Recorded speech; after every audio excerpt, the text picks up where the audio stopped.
Hello વિદ્યાર્થી મિત્રો, નમસ્કાર. આજે આપણે આ ચેનલની અંદર બધાનું હાર્દિક સ્વાગત છે. તો આજે આપણે વિડીયોની અંદર જોઈશું કે વિદ્યાશાખ ભરતી 2026ની અંદર અરજી સ્વીકાર કેન્દ્રની સંપૂર્ણ માહિતી અને વિભાગોની યાદી. જે 11,000 ભરતીની જે ફોર્મ ભરવાની તારીખ 15/4/2026 જે આવતીકાલથી શરૂ થવાની. તો બધા મિત્રો સુધી આ વિડીયો પહોંચાડવા નમ્ર વિનંતી, લાઇક, શેર અને સબસ્ક્રાઈબ કરો.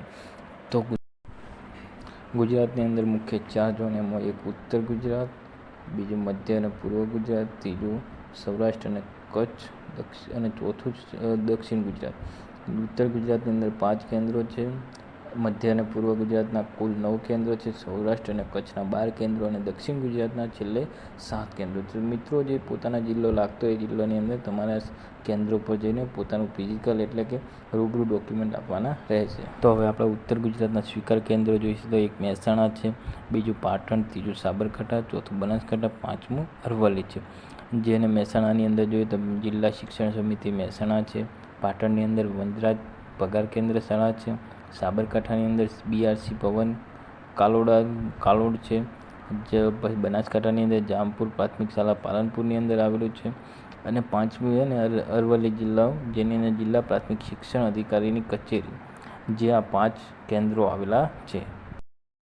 મધ્ય ગુજરાતની અંદર, મધ્ય અને પૂર્વ ગુજરાતની અંદર જોઈશું કે અમદાવાદ, ગાંધીનગર, વડોદરા અને આણંદ.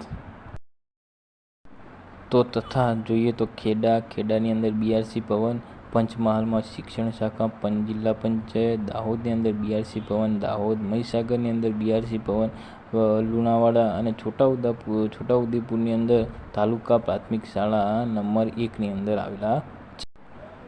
તો મિત્રો, આ હતા મધ્ય અને પૂર્વ ગુજરાતના મહત્વના કેન્દ્રો.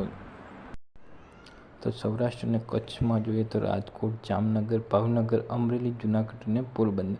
રાજકોટની અંદર કરણસિંહ હાઈસ્કૂલ, જામનગરની નવાનગર સરકારી હાઈસ્કૂલ, ભાવનગરની અંદર સમગ્ર શિક્ષા કચેરી, અમરેલીની અંદર BRC ભવન, જૂનાગઢની અંદર તિંબા પ્રાથમિક શાળા અને પોરબંદરની અંદર સમગ્ર શિક્ષા કચેરી.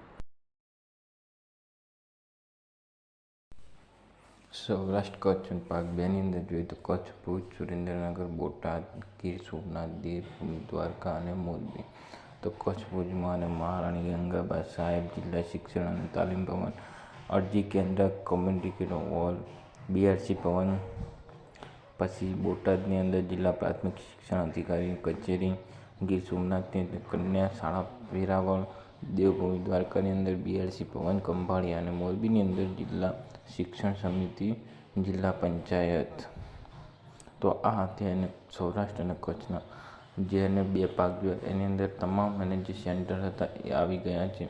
જેથી કરી અને જે પણ મિત્રોને કચ્છ સૌરાષ્ટ્ર લાગતું હોય એમને આ જોઈ લેવું. દક્ષિણ ગુજરાતના સ્વીકાર કેન્દ્રો જોઈએ તો સુરત, ભરૂચ, નર્મદા, વલસાડ, નવસારી, ડાંગ અને તાપી. તો આ હતા આ તમામે તમામ કેન્દ્રો, જે સ્વીકાર કેન્દ્રો, જેની અંદર સુરતની અંદર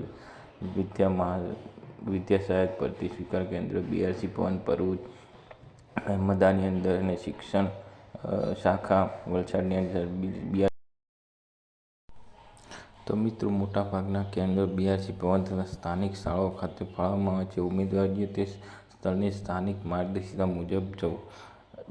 કુલ 11 કેન્દ્રો BRC ભવનમાં ફાળવેલા, 10 કેન્દ્રો પ્રાથમિક માધ્યમિક શાળાઓમાં, અને જિલ્લા પંચાયત શિક્ષણ કચેરીની અંદર 8 કેન્દ્રો તથા તાલીમ ભવનની અંદર કુલ 4 કેન્દ્રો ફાળવેલા છે.